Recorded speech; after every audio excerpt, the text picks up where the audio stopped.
Major developments tonight. Malaysia is heading for a state of emergency. We'll have the latest from Kuala Lumpur. Professor Tommy Koh speaks out. He says NUS will be more open and transparent in the way it handles sexual misconduct cases.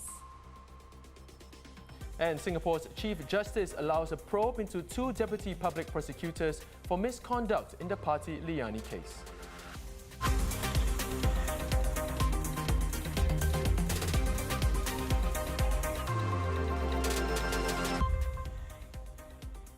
This is the Straits Times Newsnight. I'm Chao Suen. I'm Dylan Ang. Great to have you with us. We begin with a major developing story. Malaysia looks to be heading for a state of emergency.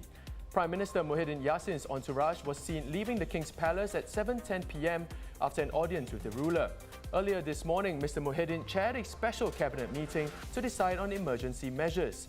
This is to ensure that the upcoming budget session in Parliament does not result in snap elections if it fails to pass. What does an emergency entail and what can we expect in the coming hours? The Straits Times Malaysia Bureau Chief, Shannon Teo, has the latest from Kuala Lumpur. So an emergency proclamation in Malaysia confers the government of the day special powers that it ordinarily does not have. For example, it can make laws without putting them through Parliament, without the legislative procedure. Of course, one of the things that's supposed to happen next month is that it's supposed to table a budget for 2021.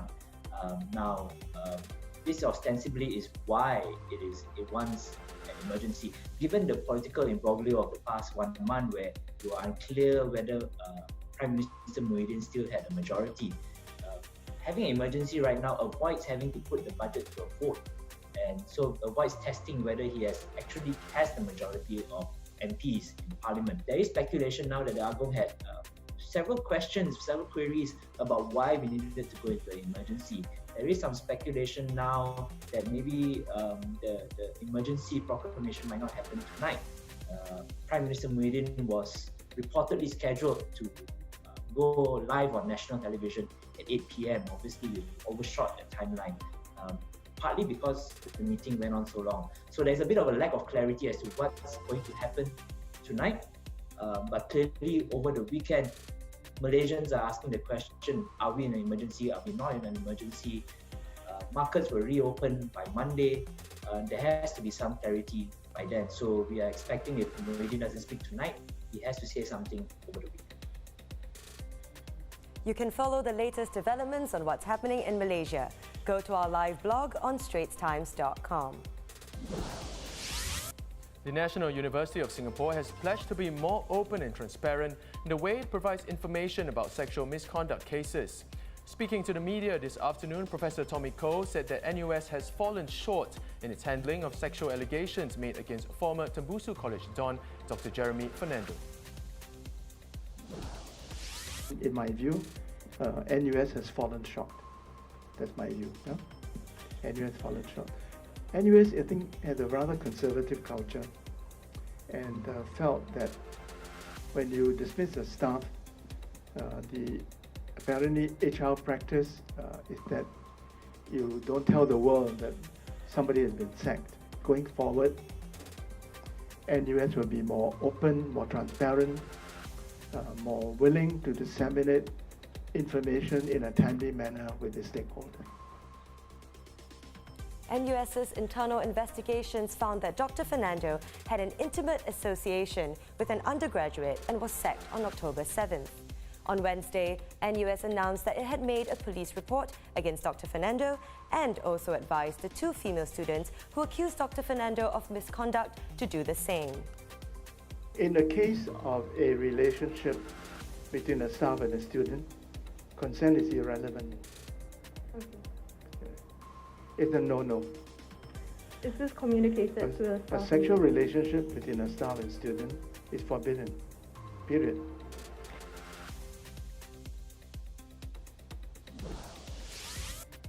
Also in the news today, Singapore Chief Justice Sundarashmanan has given the go-ahead for investigations into 2 deputy public prosecutors. This is following a misconduct complaint by former domestic helper, Party Liani.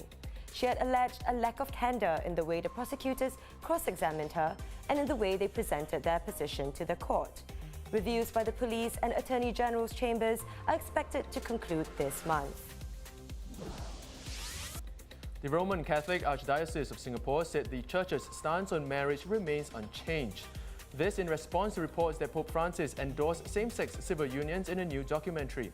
The Catholic Church of Singapore said any comment made by the Pope that has been recorded in the documentary is not considered or admissible as an official papal teaching. The Church teaches that homosexuals should be treated with dignity, but is opposed to gay marriage.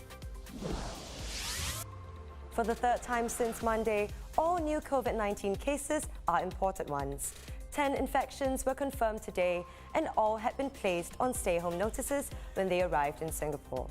There are 0 cases in the community and the dorms. Between being worried about contracting the coronavirus and anxieties about jobs, Singaporeans seem to be more concerned about employment. According to a study by Ipsos, 26% of Singaporeans are very worried about contracting COVID-19, the lowest percentage among 6 Southeast Asian countries. This is in contrast with 61% of Malaysians and 73% of Filipinos who are very worried. By contrast, 3 in 5 Singaporeans are worried about job prospects. Also today, Singapore and Germany have agreed on a reciprocal green lane, but only for business and official travel. Residents in both nations are eligible to apply, and travellers must abide by mutually agreed COVID-19 prevention and public health measures. The specifics, though, like opening dates and operational details, remain unknown and will be announced in time.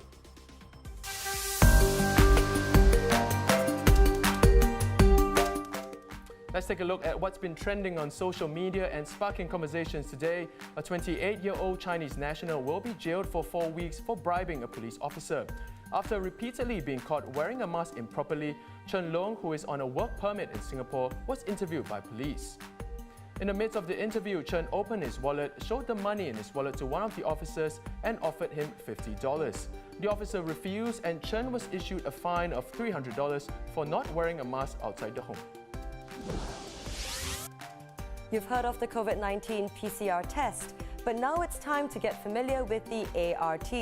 Foreign Minister Vivian Balakrishnan, who's a doctor by training, posted this video of him self-administering the antigen rapid test. You first insert it into the nose, you go in further, you go in through the mid-turbinates. In a full nasopharyngeal swab, you actually go all the way back to the nasopharynx. In this test, it's not necessary, but once you're in, and as I said, I'm going in deeper than necessary, you twirl it 5 times. That's to pick up the mucus and the cells. So you can see I'm still going in further. Take it out, insert it in the other nostril, again, at least 2.5. In my case, I'm going in deeper than that. Twirl it 5 times. So you can feel it. I won't say it's comfortable, but it's not painful. Looks simple enough. Now, antigen rapid tests will be used next Friday when Singapore stages a live sporting event with fans for the first time since the pandemic. 250 spectators will be allowed inside the Singapore Indoor Stadium for One Championships inside the Matrix fight. Attendees will be swabbed for COVID-19 and only be admitted if they get a negative result. Interested to get your hands on tickets? Be prepared to fork out $148.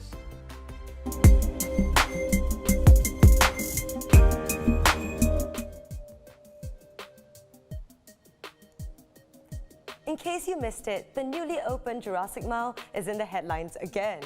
This time, an errant golf ball flew off course from the nearby Tanah Merah Country Club and struck a female visitor on the head. The domestic helper, who was visiting with her employer's family, fell to the ground holding her head. Fortunately, a security staff member was nearby and activated an ambulance, which arrived shortly after. According to a post online by the woman's employer, she is doing fine so far. And that wraps up the Straits Times News Night. Do visit straitstimes.com to see more news and videos. You can also subscribe to our YouTube channel by hitting the button below. Have a great weekend, and we'll see you next week.